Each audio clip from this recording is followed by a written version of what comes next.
नमस्कार। वरुथिनी एकादशी की व्रतकथा। धर्मराज युधिष्ठिर बोले, हे भगवान, मैं आपको नमस्कार करता हूँ।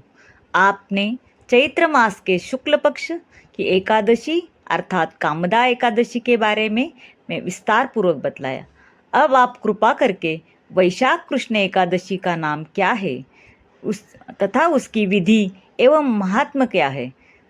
भगवान श्री कृष्ण ने कहा, हे राजेश्वर, वैशाख मास के कृष्ण पक्ष की एकादशी को वरुथिनी एकादशी के नाम से जाना जाता है। यह सौभाग्य देने वाली, सब पापों को नष्ट करने वाली तथा अंत में मोक्ष देने वाली है।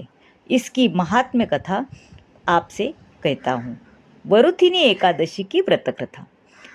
प्राचीन काल में नर्मदा नदी के तट पर मांधाता नामक राजा राज्य करते थे। वह अत्यंत दानशील तथा तपस्वी थे। एक दिन जब वह जंगल में तपस्या कर रहे थे, तभी न जाने कहाँ से एक जंगली भालू आया और राजा का पैर चबाने लगा। राजा पूर्ववत अपनी तपस्या में लीन रहे। कुछ देर बाद पैर चबाते चबाते भालू राजा को घसीटकर पास के जंगल में लेके गया।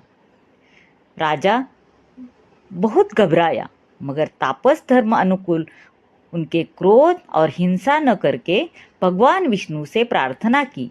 वरुण भाव से भगवान विष्णु को पुकारा। उसकी पुकार सुनकर भगवान श्री हरि विष्णु प्रकट हुए और उन्होंने चक्र से भालू को मार डाला। राजा का पैर भालू पहले ही खा चुका था। इससे राजा बहुत ही शोकाकुल हुए। उन्हें दुखी देखकर भगवान विष्णु बोले, हे वत्स, शोक मत करो।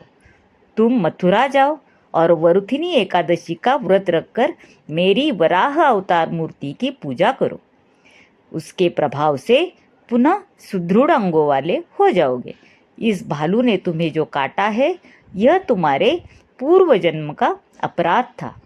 भगवान की आज्ञा मानकर राजा मांधाता ने मथुरा जाकर श्रद्धापूर्वक वरुथिनी एकादशी का व्रत किया। इसके प्रभाव से राजा शीघ्र ही पुनः सुंदर और संपूर्ण अंगों वाला हो गया। इसी एकादशी के प्रभाव से राजा मांधाता स्वर्ग गए थे। जो भी व्यक्ति भय से पीड़ित है, उसे वरुथिनी एकादशी का व्रत रखकर भगवान विष्णु का स्मरण करना चाहिए। इस व्रत को करने से समस्त पापों का नाश होकर मोक्ष मिलता है। अगर आपको ये कथा पसंद आए तो कृपया मेरे चैनल को शेयर कीजिए, सब्सक्राइब कीजिए, लाइक या कमेंट जरूर करें। धन्यवाद। वरुथिनी एकादशी का व्रत यही समाप्त।